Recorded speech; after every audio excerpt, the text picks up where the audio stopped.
So a special look has dropped for Star Wars Andor Season 2. I have already watched it. I had to restart my computer partway through, so this won't be a blind reaction, but that's alright because this can't be reacted to like a trailer. So I'm going to let it play for a few seconds, discuss, and do it that way. So let us begin. Emergency broadcast, if you can hear me! So there, I'm suspecting, based off other things, that has to do with the Gorman massacre. I'm just thinking that's a call for help. That's my guess there. But this is also just a neat shot of Coruscant too.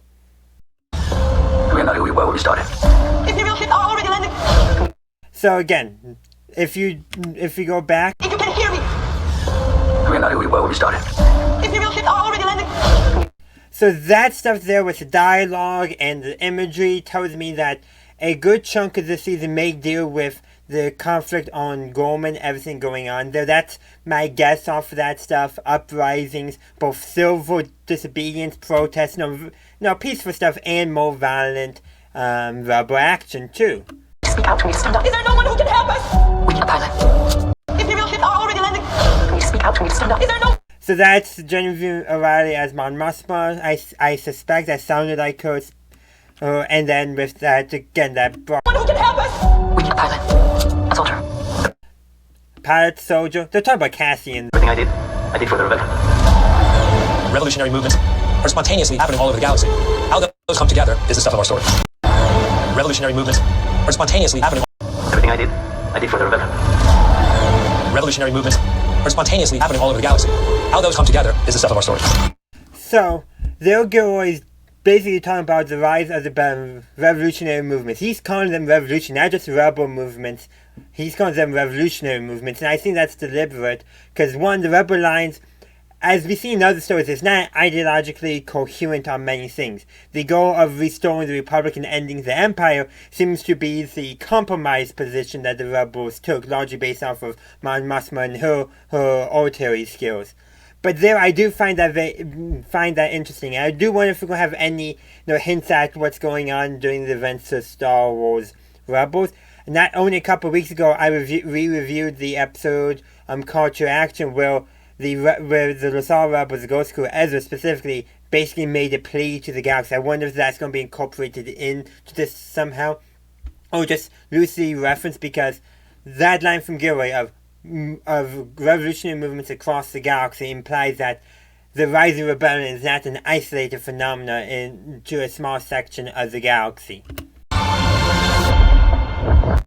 I'm pretty sure that's Gorman, and I really love how it looks like it is the city, wherever city we're at, it looks like it was originally a star fortress that has slowly expanded over the years beyond city walls. I think that's going to be that's a piece of world building, if you will. If Season 1 laid the track, then Season 2 is the juggernaut. Okay, so that there is definitely, I think, very key. With the trailer that we already got, the first trailer, definitely the music sent a different tone, while this here is reaffirming that Season 2 will be carrying out the themes and messages of Season 1, just in a different way, which fits of the different music that they had. So maybe this is going to be less philosophical, more going on with the philosophical undertone. We gotta wait and see, but I think it could be really interesting. We haven't won yet. We're building a real army. Rebellious everyone. Ooh, there's some good lines there. So, I think I don't know if that was an Imperial saying we haven't won yet, or a rebel saying we haven't won yet, but that's definitely the case. At this point in the rebellion, neither side has a victory. But there was another line too. If Season 1 laid the track, then Season 2 is the juggernaut. The Empire cannot win. They haven't won yet. Okay, the Empire cannot win. They haven't won yet. And that is I think what was said there, but then... We're building a real army. Rebellious everyone. Galaxy, opportunities. So they're building a real army. So that could be referring to the Empire actually building an army to fight the rebellion, or and one of the ISB agents, which I think might have been Dedra, referring to the rebels building an army to fight the Empire. And Season 2 is the juggernaut. The Empire cannot win. They haven't won yet. We're building a real army. Rebellious everyone. Galaxy, opportunity. I actually said that real. There might have actually been a rebel character, but still. Then Season 2 is the juggernaut. The Empire cannot win. They haven't won yet. We're building a real army. Rebellious everyone. Galaxy, opportunities. The insurgents have weapons at this point. So definitely there. we got, basically letting us know that the rebels is growing. They're growing in strength. They're gaining weapons, all that, and then Counting on it. counting on it. So basically, the ISB is hoping the rebels get more arms, so that way they can justify a more heavy-handed approach in dealing with them, and further militarization of the galaxy, and to further cement Imperial control. And the Empire is making a terrible move there, because if you want a rebellion to fail, you don't want to let them get steam. And the Empire, in their overconfidence in their ability to crush the rebellion, is letting them gather strength. These 12 episodes are going to take us over the next 4 years into Rogue One. The complexity. So that's definitely interesting, over the next 4 years into Rogue One. So that's something we kind of know, but that tells us there's going to be significant time jumps between episodes or sections of episodes, most likely episode arcs. And this scene here I didn't catch before, but that's a lot of KX security droids. I just found that very interesting. They're just sitting down. It's like so normal position, but it's not normal for them, so it makes it abnormal. Really interesting. I can't wait to see what this scene ends up actually being. The show, the possibilities of the show. It has to be all in. Nobody's allowed in here. You're thinking like a thief. I'm thinking like a soldier. Think like a leader. Ooh. So Lucen is accusing Cassian of thinking like a thief. Cassian responds that he's thinking like a soldier. Then Lucen tells him he needs to think like a leader. Very interesting stuff. That implies that Lucen either is trying to push Cassian in a certain direction, or still sees Cassian as the thief that he was at the start of Season 1, or is making Cassian think he thinks like that in order to get Cassian to respond in a certain way. Cassian retorts that he's thinking like a soldier, denying that he's a thief anymore, that he's actually fighting against the Empire for ideological reasons rather than to because the Empire got in his way of stealing. And then Lucen then retorts that think like a leader, implying that he wants Andor to become a leader in the rebellion, not just a foot soldier in the rebellion. And that's definitely the case. I would say by Rogue One, Andor is a leader. He was able to convince a group of his fellow rebels to go with him in Jin to get the Death Star planes when the rebel council decided not to do it. So that's definitely showing that Andor Cassian will be taking on some leadership roles, and there's going to be some interesting things going on with that. The size and scale of this production is unparalleled. The sets and the costumes are breathtaking. So basically the normal stuff that you often see with promoting shows about, look how breathtaking and awesome our sets are, big, bold, all that. And I gotta say, everything I've seen so far does support that. They got some great set design and costume design and all that. But I would say that is a very common claim across the board for television productions, movie productions and all that. Everyone does the homework. Everyone takes the time, and you can tell. Proceed. This is it. This is what you live for. It's human.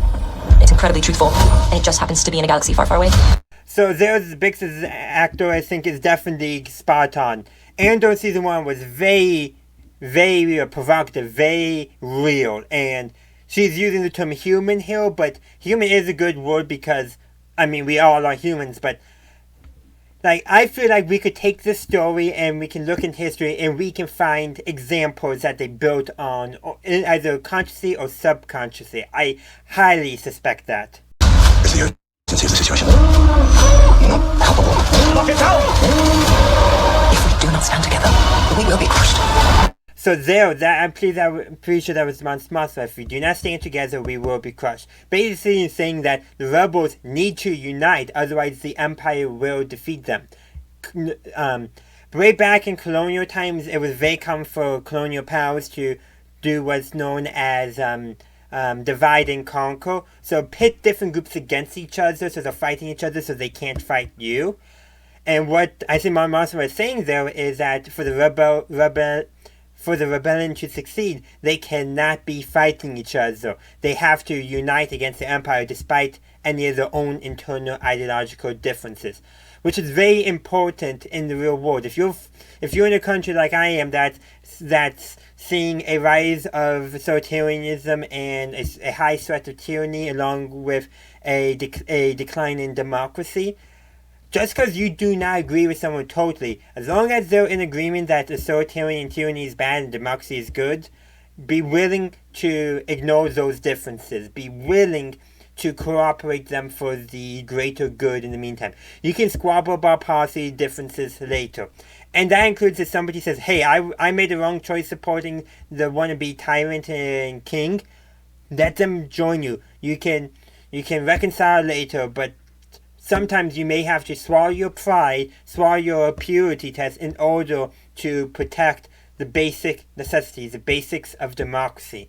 So just things to keep in mind, and I think Mon Mothma's design there is really getting at that, and it's definitely very relevant. And in fact, if we even look at World War II, when the communists and liberals were not aligned against Nazism and fascism, Nazis were winning. But the minute they put aside their differences and started fighting Nazis, things started working out a little bit better. Of course, it didn't help that the biggest communist power was also authoritarian, and that tyranny should have also been probably opposed. But the point being is, the tyranny of fascism was not able to be defeated by liberals alone or by communists alone, regardless of what form of government the liberals and communists had. Just some food for thought there. This is the end. Okay, I just love that scene as KX droid just hitting that Imperial. That must be K2SO, it must be. This is the end. I have no expectations. So I definitely think there's a lot of interesting stuff to unpack here. I think I got more into potential messages and themes that are going to be explored in Andor with some minor plot details. I suspect there's going to be other people who are going to talk more about plot potentially, but the themes and message of Andor is, in Season 1, was tightly linked to the plot, because the plot was how that was delivered, and I suspect Season 2 is going to be much the same. I really can't wait for April 22nd to come. It's going to be too far away, yet too close all at the same time. So I would love to hear your thoughts on the Andor Season 2 special look in the comment section down below, because there is so much more we can discuss, and I know that I missed some stuff, so let's get that discussion going. Thank you for watching my video. I do hope you enjoyed it. If you did, please be sure to give this video a like and share. Also, consider subscribing to my channel to stay up to date on all my latest videos. In the meantime, thank you for watching, and as always, have a good day, a good night, wherever you are. May the Force be with you always.